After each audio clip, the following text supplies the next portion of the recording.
Well, greetings, brothers and sisters, and welcome to BBP. Today we're going to take a look at some things we need to know about our adversary, the devil.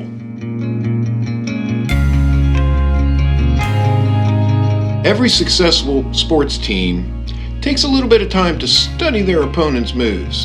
They review the films, they watch them play, they know what's coming next. The Bible tells us that we have an opponent named Satan who comes to steal, kill, and destroy our lives. And that's all he does.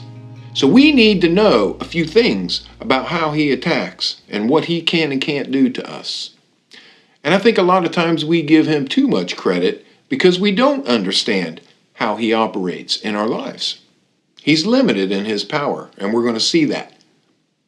Now we're going to be reading from the book of Job, chapter 1. Most people are familiar with the story of Job and how Satan attacked his life and brought destruction upon him in order to get him to curse God and die. So let's take a look at the beginning of this in chapter 1.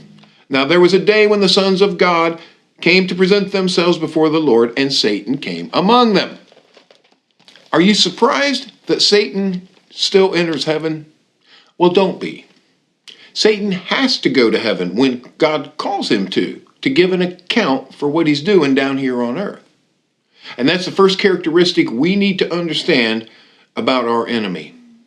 He is not omnipotent. In other words, he doesn't have all the power. If he had all the power, then God would have to stand before him to give an account for what he's doing. Clearly, that's not the case. So when you find yourself under attack or being tempted, just keep in mind that Satan can't do anything that God doesn't allow him to do. And we see that in verse 12. And the Lord said to Satan, "Behold, all that he has is in your power, only do not lay a hand on his person." He is allowing Satan to attack Job, but he's placed limits on what he can do to him. Verse 7. And the Lord said to Satan, "From where do you come?" So Satan answered the Lord and said, "From going to and fro on the earth, and walking back and forth on it." So this is the second characteristic we need to know. He is not omnipresent.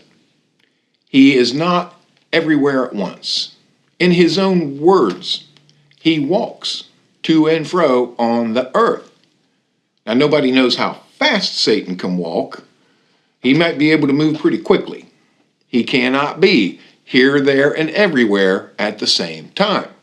Now, he has plenty of demonic angels that can do his bidding and attack us at his command. We know that. But even his angels don't have the power or the presence that he has. So they are limited as well. Contrast that with the omnipresence of God. And the Bible says that the eyes of the Lord go to and fro on the earth. Satan walks to and fro on the earth. God's eyes go to and fro on the earth. Dr. Charles Stanley puts it this way: God doesn't have to be here, there, and everywhere. Here, there, and everywhere are in the presence of God at all times. So these are the first two characteristics we need to understand about Satan. He is not all-powerful. He's limited in what he can do to us.